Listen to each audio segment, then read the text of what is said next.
Assalamualaikum warahmatullahi wabarakatuh. Alhamdulillah bertemu kembali pada video kali ini. Di video kali ini kita akan kembali membahas tentang bagaimana pengisian e-kinerja di platform Merdeka Mengajar. Video ini adalah bagian dari video-video yang sudah sebelumnya dilakukan, dan video sebelum video ini adalah membahas tentang bagaimana kepala sekolah melakukan atau mengisi observasi di platform Merdeka Mengajar. Nah, di video ini kita akan membahas bagaimana guru mengisi laporan tindak lanjut yang telah dilakukan oleh kepala sekolah. Jadi kepala sekolah kemarin sudah mengumpulkan. Nah, kita akan melihat di pihak di pihak dari gurunya. Langkah pertama yang harus kita lakukan adalah silakan buka Google Chrome, kemudian klik saja di sini PMM menggunakan akun belajar ya. Kemudian kita keliru. Kita masuk ke PMM, di sini buka PMM. Kemudian kita masuk ke pengelolaan kinerja. Baik, di pengelolaan kinerja kita klik di bagian guru sini, kemudian klik sebagai pegawai. Dan di sini ada keterangannya observasi praktik kinerja. Cek langkah observasi. Kita klik cek langkah observasi. Kemudian di sini menunggu atasan melakukan observasi sudah centang, artinya atasan sudah mengisikan di lembar observasi di PMM-nya, sehingga kita masuk ke tahap selanjutnya. Dari pihak guru kita melakukan isi dokumen tindak lanjut. Kita klik. Nah, di sini kita bisa membaca hasil yang diberikan oleh kepala sekolah. Di sini kelihatan rating dari atasan dilakukan dan efektif, kemudian dilakukan dan efektif, dilakukan dan efektif. Nanti kita bisa melihat di sini kalau misalkan di sini ada yang oranye atau yang sudah dilaksanakan tapi belum efektif atau belum dilaksanakan, itu menjadi fokus utama kita untuk melakukan tindak lanjut. Kemudian setelah kita baca ini, kemudian klik lanjut. Nah, di bagian lanjut ini terdiri dari formulir diskusi tindak lanjut observasi kelas. Di sini ada pertanyaan, apa tantangan yang Anda hadapi untuk melakukan praktik kinerja yang direncanakan selama observasi kelas. Jadi nanti di sini Bapak Ibu isikan ketika kemarin waktu melaksanakan pembelajaran yang diobservasi itu, kira-kira apa sih tantangan yang dihadapi gitu melakukan praktik kinerjanya. Nah, di sini juga ada panduannya, panduan pengisian refleksi. Tantangan bisa berupa salah satu kondisi berikut: kesulitan yang Anda hadapi, aspek praktik yang ingin Anda tingkatkan efektivitasnya, perubahan praktik agar lebih berdampak pada pembelajaran. Kemudian ini ada juga jelaskan aspek tantangan tersebut, setidaknya perilaku atau kejadian yang menggambarkan tantangan, faktor yang menyebabkan tantangan tersebut, kemudian dampak dari tantangan tersebut. Oke. Kemarin ketika saya melaksanakan observasi itu di hari Jumat dan di jam terakhir, tantangannya adalah tuliskan saya merasa kesulitan membagi waktu dengan tepat dengan optimal, karena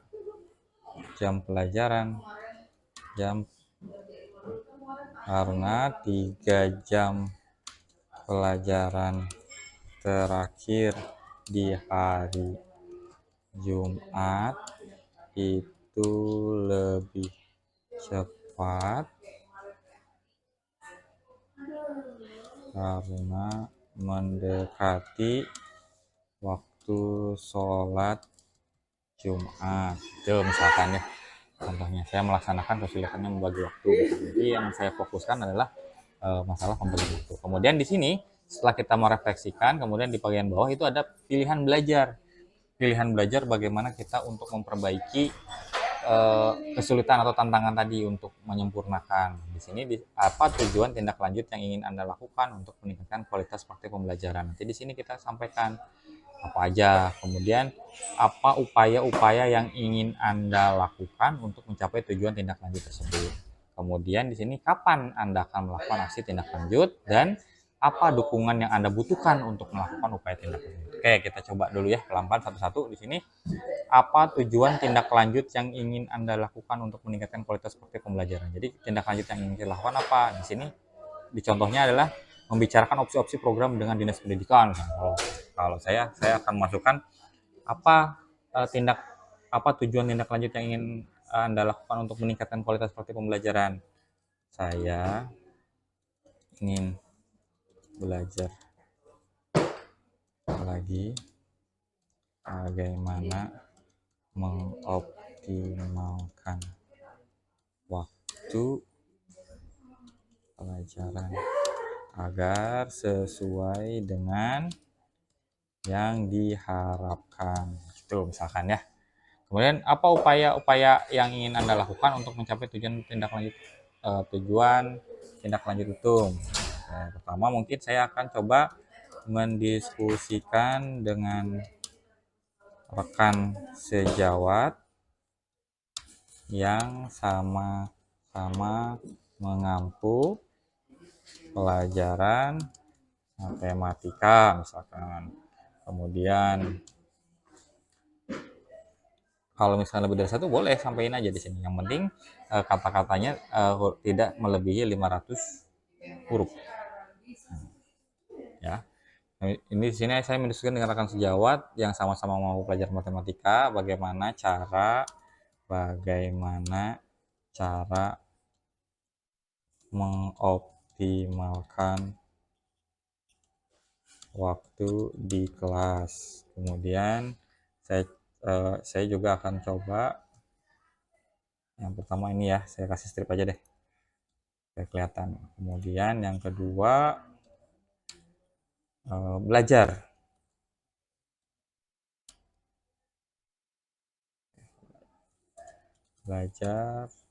materi, belajar mandiri tentang pengelolaan kelas misalkan. Nah, belajarnya apakah nanti di PMM atau enggak, jadi nggak saya tulis. Kemudian kapan Anda akan melakukan aksi tindak lanjut? Kapan? Berarti karena ini sudah di bulan April dan penilaian di bulan Juni, saya akan menargetkan di bulan Mei sampai Juni.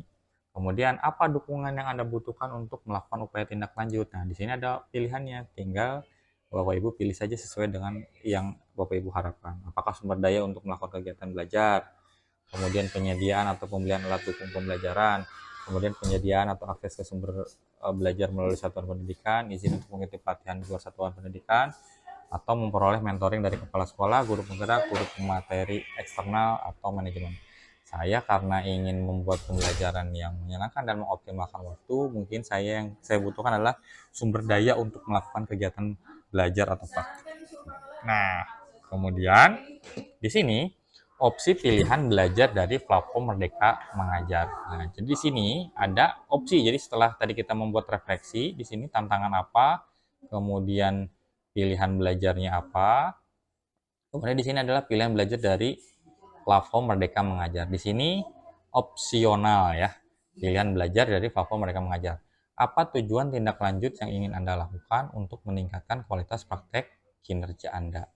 Pilih minimal satu tujuan tindak lanjut berdasarkan ini. Nah, jadi di sini ada opsinya ada 3 ya, ada 1, 2, 3. Nah, Bapak Ibu boleh pilih ketiganya atau boleh minimal pilihnya 1 gitu.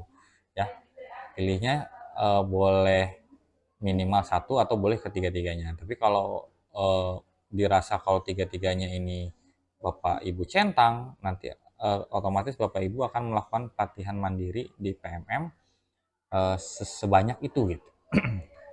Nah, kalau saya baca dulu di sini adalah pengelolaan kelas untuk mencapai pembelajaran yang berpusat pada peserta didik, interaksi aktif dan empatik terhadap peserta didik, dan pengelolaan emosi dalam menjalankan peran sebagai pendidik. Nah, karena tadi yang saya ingin optimalkan adalah bagaimana mengoptimalkan proses pembelajaran di kelas, mungkin saya akan pilih adalah pengelola kelas untuk mencapai pembelajaran yang berpusat pada peserta didik.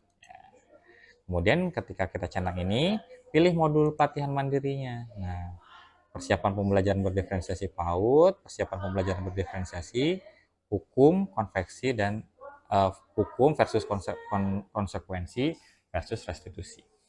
Ya, kita bisa pilih, karena saya SMK nggak pilih PAUD ya. Berarti yang akan saya pilih adalah persiapan pembelajaran berdiferensiasi.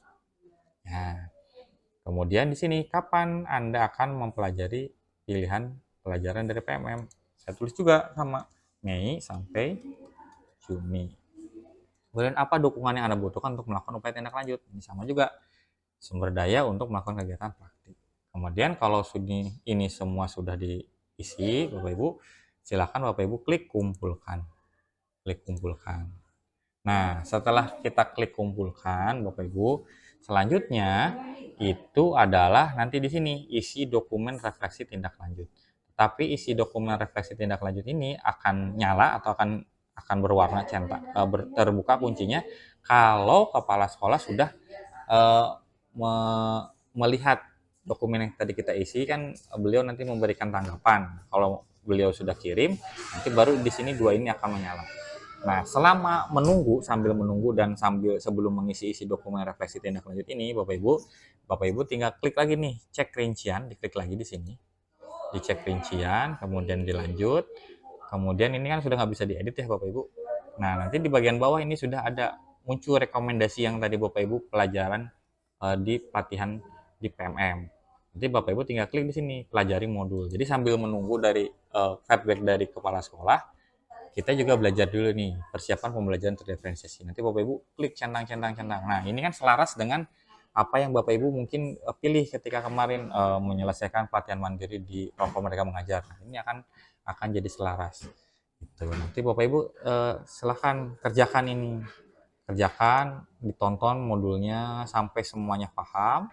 Setelah ini semua paham, barulah nanti kita akan mengisi di bagian selanjutnya setelah kepala sekolah memberikan tanggapan dari apa yang kita isi di bagian ini.